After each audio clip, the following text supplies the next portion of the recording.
ईद मुबारक है। तमाम दर्शकों को ईद की मुबारकबाद। बिहार में अब 25 तक लगा लॉकडाउन। राज्य में संक्रमण दर और गिरी, 7,752 नए मरीज मिले। पटना में सबसे ज़्यादा 25 जिलों में 100 से अधिक नए संक्रमित मरीज मिले। प्रदेश में एक दिन में ही दोगुने हुए ब्लैक फंगस के मरीज। चांद का हुआ दीदार, ईद आज। स्वास्थ्य संविदा कर्मियों की हड़ताल समाप्त हुई। सिविल सेवा पीटी 10 अक्टूबर को।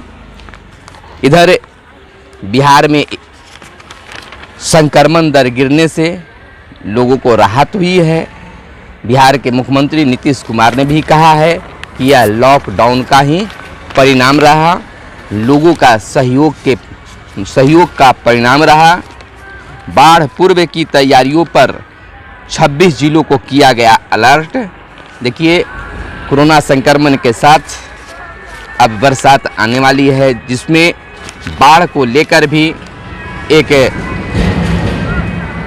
सोच है, एक अलर्ट जारी किया गया है और सरकार भी गंभीर है कि बाढ़ से भी निपटने के लिए इसके साथ साथ तैयारी चलता रहे, जिसमें कई जिलों को अलर्ट जारी किया गया है। मरीज के परिजनों को भोजन सामुदायिक रसोई से। कोरोना काल में बिहार में मछली का कारोबार हुआ आधा। संघ लोकसेवा आयोग की प्रारंभिक परीक्षा स्थगित। उत्तर पूर्व बिहार में आंधी पानी का अलर्ट हुआ जारी। कोवैक्सीन और कोविशील्ड के चक्कर में लोग हैं परेशान। पप्पू यादव को हाईकोर्ट से मिली राहत। सुपौल के बीरपुर जेल से अस्पताल भेजे गए। रंजीत सरकार पर उंगली उठा खुद कटघरे में खड़ी हुई। दूसरी लहर में सबसे अधिक 20 से 39 साल के युवा संक्रमित। बिहार के नियोजित शिक्षकों ने विशेष भत्ता की मांग की है। समय पर वेतन की मांग किया है। फिलहाल पंचायत चुनाव का कोई उम्मीद नहीं है, लेकिन जून में पंचायत चुनाव कराने की बात कही जा रही है। नमस्कार। इस कार्यक्रम सुबह सवेरे में हम खबरों को लेते हैं अखबारों के पन्नों से। अखबारों में क्या छपा है और क्या आपको जानना जरूरी है, इस चीज़ को हम खबरों से चुनकर आपके लिए लेकर आते हैं। खास खबरों को लेकर आते हैं। देखिए, सबसे पहली खबर ईद है आज। ईद का चांद बीते दिन दिखा। आज तमाम हमारे मुस्लिम भाई ईद मनाएंगे।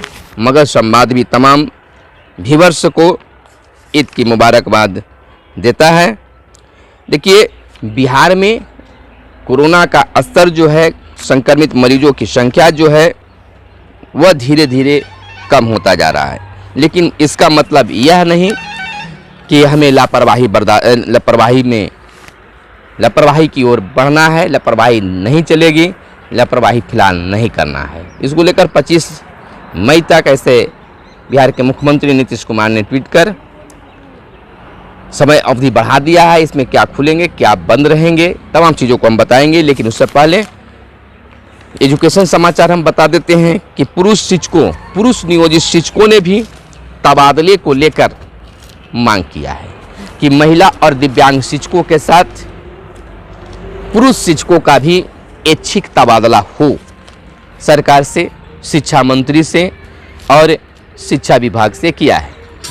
बीते दिन बिहार के शिक्षा मंत्री विजय कुमार चौधरी का पुरुष नियोजित शिक्षकों को लेकर एक बयान आया था कि पुरुष शिक्षक भी घबराए नहीं।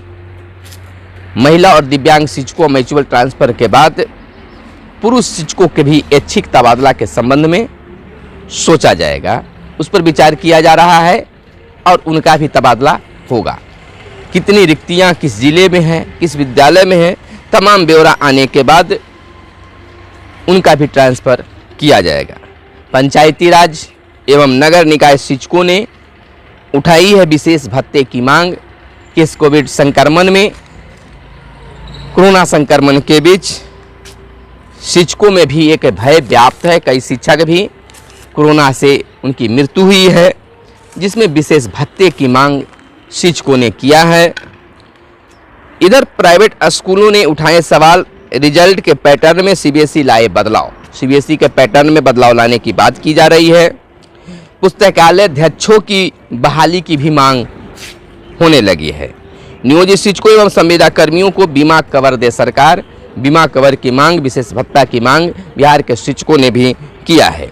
समृद्ध कॉलेजों के 17 शिक्षक कर्मियों की टूटी सांस से राज्य में संक्रमण की दूसरी लहर के समृद्ध डिग्री कॉलेजों में 17 शिक्षक एवं शिक्षकेतर कर्मचारियों की जान कोरोना ने ले ली है। इस तरह से तमाम लोगों पर कोरोना का असर हुआ है। मेरा दूरदर्शन मेरा विद्यालय कार्यक्रम प्रसारण का छात्र छात्रा उठा रहे हैं लाभ।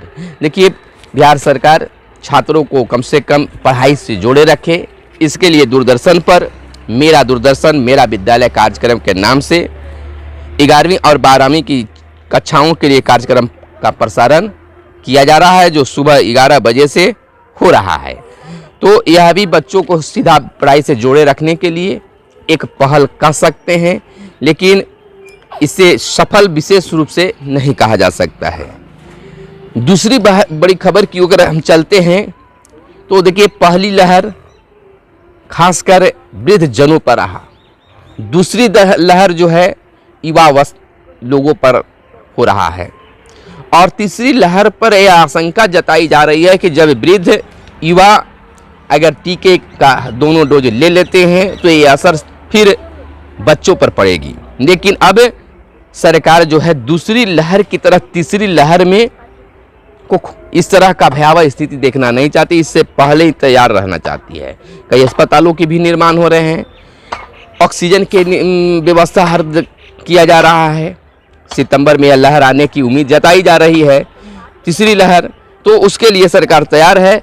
और यह भी तैयारी हो रही है कि तीसरी लहर से पहले 2 साल से अधिक उम्र वाले के बच्चों को, यानी कह सकते हैं कि 2 साल से 17 साल तक के जो बच्चे हैं उनको भी टीका समय के अनुसार लग जाए। बच्चों को कोवैक्सीन के ट्रायल को मिली मंजूरी, ट्रायल हो रहा है, देखा जा रहा है, अब मंजूरी मिल गई है और समय के पहले कोवैक्सीन को अगर तैयार कर लिया जाता है तो देश में फिर से कोहराम मचने से बच सकता है।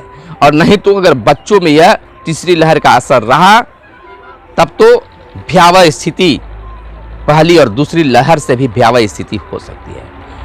विशेषज्ञों का भी ऐसा मानना है। इससे अब सरकार जो है, केंद्र सरकार अलर्ट मोड में है और बिहार सरकार भी अब अपने अस्पतालों के दुरुस्त करने में जुटी हुई है। को लेकर मैं थोड़ी सी बात कर लूँ कि पंचायत चुनाव के लिए भी कोई अधिसूचना जारी नहीं किया गया है, लेकिन ऐसा माना जा रहा है कि अगर कोरोना का असर ठीक रहा, संक्रमित मरीजों की संख्या इस तरह से कम होती गई तो जून महीने में पंचायत चुनाव हो सकता है। फिलहाल हमें दीजिए इजाजत, देखते रहिए आपका अपना चैनल। धन्यवाद। जय हिंद, जय भारत, वंदे मातरम।